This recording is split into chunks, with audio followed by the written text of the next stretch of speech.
On this second Sunday of Lent, the first reading from the book of Genesis. And I think it says something very important to us.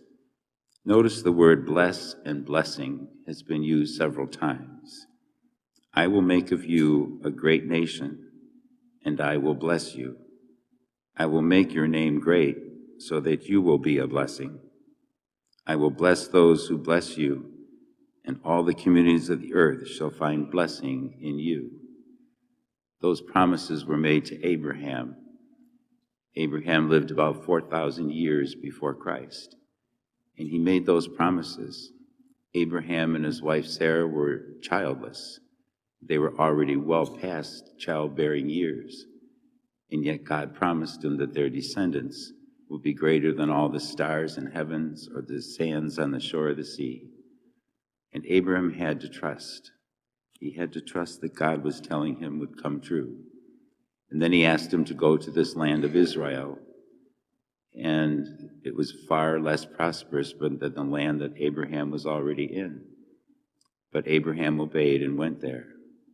And of course, they gave birth to a son, Isaac, 9 months later. God's promise was fulfilled. What's interesting, I find in the promise is that I will bless you, and many blessings will come to others through you, he says to Abraham. And these would be people that Abraham never met.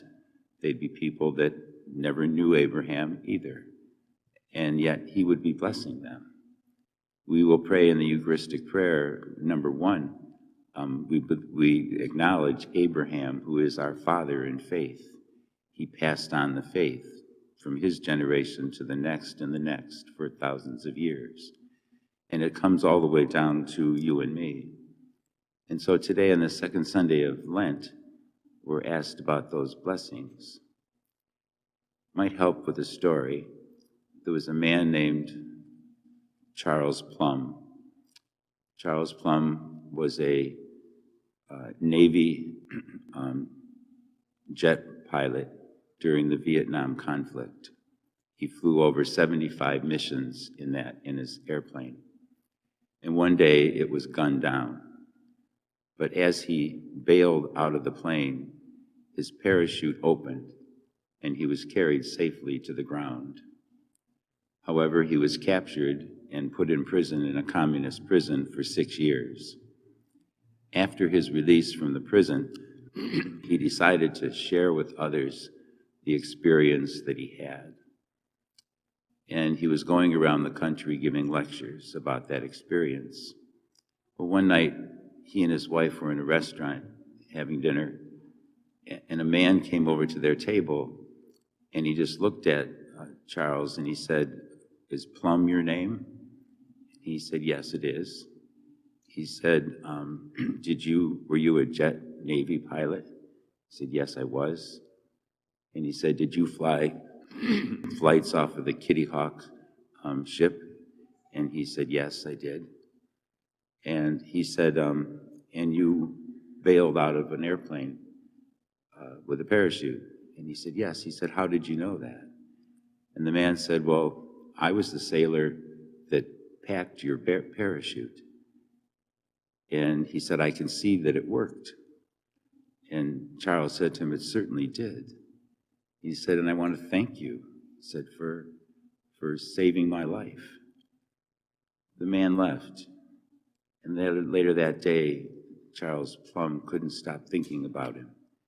He couldn't picture his face, excuse me, from 20 years ago when he was just a young sailor. And he said he started to picture him being down in the bowels of that ship, where it was probably very hot. And he was day in and day out packing parachutes. And he thought, that man was, in his hands were the lives of many people that he never knew. And yet what he was doing would save their lives. And he said, how many times did I perhaps walk past that sailor and I didn't even know him? And I didn't even say good morning to him.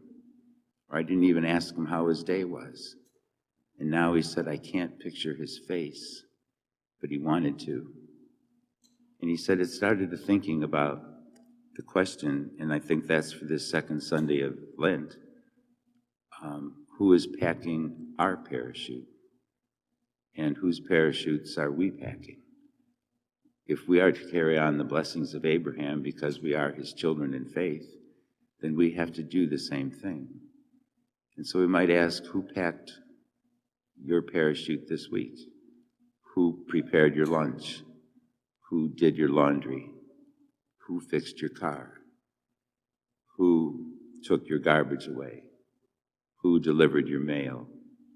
Who took your pulse or your blood pressure? Who said something kind to you? And then we might ask the same question, did I do things for others? Whose parachutes did I help pack? Did I speak to somebody and tell them something good just because I could? Or did I help somebody in need just because I saw it?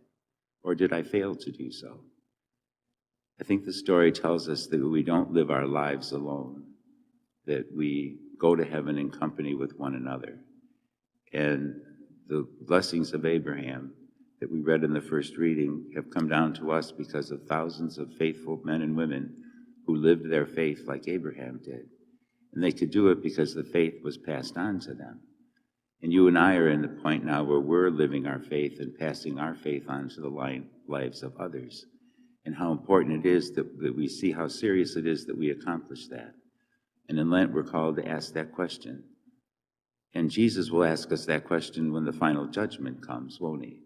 He won't be talking about parachutes, but in his own words, he's going to say, when I was hungry, you gave me something to eat. When I was thirsty, you gave me something to drink. When I was in prison, you visited me. When I was sick, you comforted me. When I was naked, you clothed me. When I was homeless, you sheltered me. And they're going to say, when did we do all that to you, Lord? And he'll say, whenever you did it to another, you did it to me. Someone we never knew, somebody who didn't know us, oftentimes we can do those things for. And I think that's a real solemn message in the gospel always. Jesus calls us to love God above all things and our neighbor as ourselves.